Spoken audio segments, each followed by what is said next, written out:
your mind has to seek discomfort. It has to seek these difficult tasks. You have to enjoy it. And you have to figure out a way to make your mind enjoy those things. Some people it comes easy and some people it doesn't. Some people it takes a long time. Discipline equals freedom. And it's true because he's able to force himself to do that every single time. There's no excuses. There's no breaks. There's no days off. It doesn't happen. So because of that, you're not scared. You know that you can keep doing. You know that you can continue to perform. There's a lot of people that are scared of their ability to do something that's difficult. They're scared of whether or not you see someone who's doing something that's really tough to do and you go, man, I don't know if I could do that. I don't know if I could force myself to be disciplined. I don't know if I could force myself to take that kind of action. Well, if you do force yourself to take that kind of action, you don't have that question anymore. Guess what the main ingredient in victory in your life is? Yeah. All day.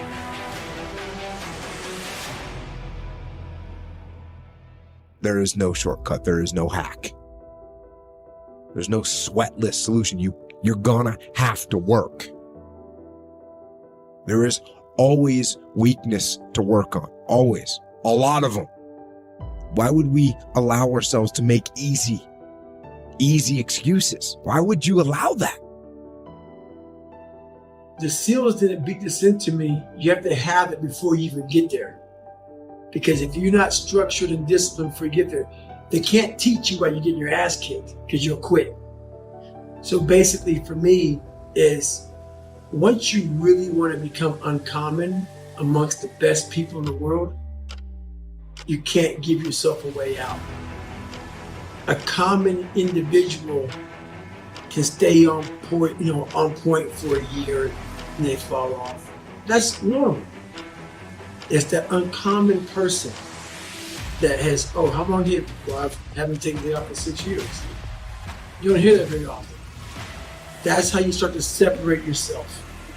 So to separate yourself, you can't allow yourself to say, oh man, for some reason, I let myself go for a week and then I just have a hard time getting back. You have to put in your mind that I don't want to be that person anymore. For me to separate myself from everybody, that's what most people do. Most people cannot be like, I'm not missing today regardless. If I miss today, I'm going to miss tomorrow. And I know that on myself. So come hell or high water, I'm going to get it in. And you have to get the mindset of it haunts you if you don't get it in. I've had people that listen to the podcast and they've reached out to me over the past few years. And one of the main messages that they took and put into action was actually putting things into action. Whatever that was. They stopped eating sugar. They stopped sleeping in. They started waking up early.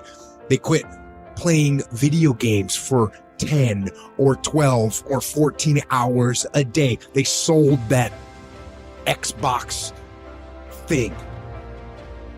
There's people that have quit drinking, that quit doing drugs, and quit losing their temper. And I've heard from so many different people that have implemented change in their lives. So many letters and messages and notes. And I want you to know that these people aren't a bunch of elite special operations warriors. That's not who they are. They aren't a bunch of high-level athletes or highly screened and highly trained individuals. These are just normal people, really. But they're normal people that knew they needed to make a change. And they decided they were going to make a change, and then they made it. And that is what I do. And that is what you can do to. If you have something to change, if you want to change something, change it. Change it now. When the actual time that you need to go on the warpath and you need to go harder on the warpath is when things are going wrong. That's when you need to dig deeper. That's when the whole idea of saying good, that's when it happens. When things are when you're getting tested by the world. That's when you want to do it. So when you get tested by the world, that's when you get the opportunity to show the world what you're made of. That's when you get to say, bring it on. Bring it on. Oh, things are going wrong. Bring it on. I actually look forward to that. Because this is when I get to exercise my discipline. This is when I get to show the discipline. I get to put the discipline to work. It's the moment I have been waiting for. Because let's face it, if things were easy, then I could just sit around and slack off. Right? That's what could happen. When things are easy, when things are going right, that's when you actually can slack off a little bit because things are going right. I don't recommend it. I recommend actually when things are going right, you go hard. But when things are going wrong, you need to go even harder. So, if everything's going wrong, it doesn't matter to me because I'm on the path. I'm going to stay on the path. The war path. And I'm going to get my situation rectified. Stat. Other than death, all failure is psychological. Other than death, all failure is psychological. Think about that. Just think about that. This failure, this upset, this catastrophe. If you aren't dead, then it's just psychological. It's in your head.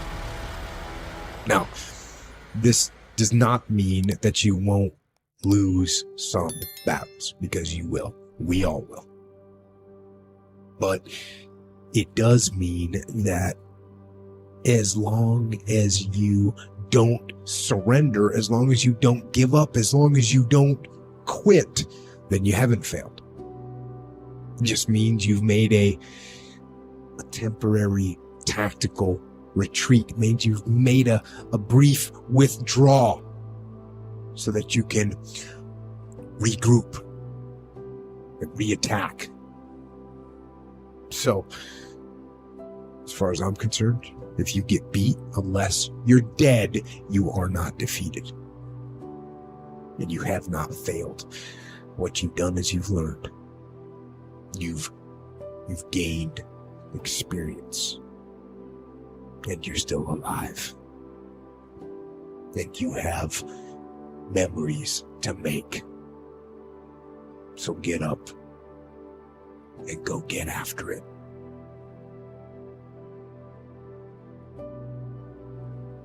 We lie to ourselves. We don't tell ourselves the way things really are. And when we do that, then we can't fix our problems. If we can't fix our problems, we're not going to improve. So we have to be truthful to ourselves. I have to be truthful to myself. You have to be truthful to yourself. You have to stop rationalizing, stop making excuses, stop telling yourself little watered down assessments of where you're really at. Tell yourself the truth so that you can get where you want to go. You can be who you want to be. You can be who you should be. Who you should be when you do what you know you should do, when you pay attention to the little things, when you implement discipline, true and unflinching and unmitigated discipline in your life, when you stop trying to find a sweatless solution, when you look for weaknesses to work on, when you allow no easy excuses. And all that starts when you stop lying to yourself.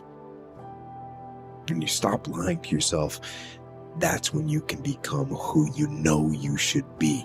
When you tell yourself the truth about where you are, so you can make sure you are in the right place. And if you're not in the right place, that you can get yourself on the path to get there. The path of discipline, the path of hard work, and the path of truth. Most people, their associations are to avoid anything that's uncomfortable. But it's so illogical, because when you look at comfort, a lot of those are connected to discomfort. Like, discomfort is your friend. It really is. Like, discomfort, not being happy and content with certain situations in life or certain feelings in life, they're massive motivators, and they're amazing at facilitating change. Well, when I was 21 and I was first starting to do comedy, that's when I was really devouring as much of it as possible, because I was trying to figure out like how to not be so lazy, how to be motivated, how to get done, and how to like find the correct path and think about things correctly. But really what it's all about is just getting it together and moving. Just go do something. Just doing it makes you do more. Like, do more hard makes you do more hard. It's what makes you have that confidence that you know how to push through, and the mentality that I'm the type of dude who gets done. Like, I'm not gonna waste my day just sitting around a hotel room. No, I'm gonna go to work. Well, I think the one thing that discipline definitely does help you with, it helps you get things done. You have more success. Get there and start working. Like, you're not gonna feel perfect every day. And so the benefit of discipline in my eyes has always been that through discipline, I get things done. I always say that I'm like the most lazy, disciplined person I know, because I don't want to do it, but I always do, and that you have to sit down, you have to overcome resistance, and that the pro goes to work. And it doesn't matter if you're sick, doesn't matter if you have kids, it doesn't matter what, you're a pro and you go to work. Just, it puts it in your head that this is what I do. And you have pride in that. And you're doing the work. Yeah. And out of that work, gems blossom. Yeah. Little things, but you might have a day where you just write nothing but dog. So what? Show up again tomorrow. And tomorrow out of that dog, flower will emerge. You never know. And that's the only way to really develop your potential 100% in anything. One of the worst decisions a man can make is to be comfortable. Mm-hmm. I don't think you should try to be comfortable. I think what you should try to do is try to earn comfort. And if you can get a day off where you've worked hard and you've accomplished goals, that day off will be so sweet. Through difficult tasks, you learn an incredible amount about yourself. And through the fire of competition, you get to understand motivation. You get to understand the resistance that you have inside your mind to doing hard work. You get to understand the rewards of discipline. Like, you don't truly appreciate relaxation unless you've worked hard. Understanding that you can achieve those goals, it's going to be difficult. You're going to push through the difficulty, and then you got to understand what difficulty truly is. How much of it is just mental? How much of it is just in your mind? This adversity to difficult task or to struggle, and a lot of people have that. They're scared of complications. They're scared of failure. Failure is a big one that people are afraid of, but failure is one of the most important things you could ever have. I think failure teaches you things that you don't learn from success. I think failure gives you an opportunity for self-examination. It also gives you a feeling that is very uncomfortable. And that very uncomfortable feeling helps you grow. And don't look at these failures as like proof that you suck. Look at them as opportunities for growth. Look at them as opportunities to be motivated to do better. I think you're supposed to seek lessons, and you're supposed to seek difficult tasks and accomplishments. And through those things and through doing things that are hard to do, what I tell people is the best advice that I've ever heard, the best advice I ever came up with, is that live your life like you're the hero in your movie. Pretend you are, right now, you're in the part of the movie that starts and it shows you as a fucking loser. And just decide not to be a loser anymore. Live your life like there's a documentary crew following you around and you are analyzing your own behavior. Do what you would want to do so that your kids one day would look back at it and see that documentary and look on it with pride. Like, wow, he really did what he had to do. I love a success story. And the way to do that, you got to write it down.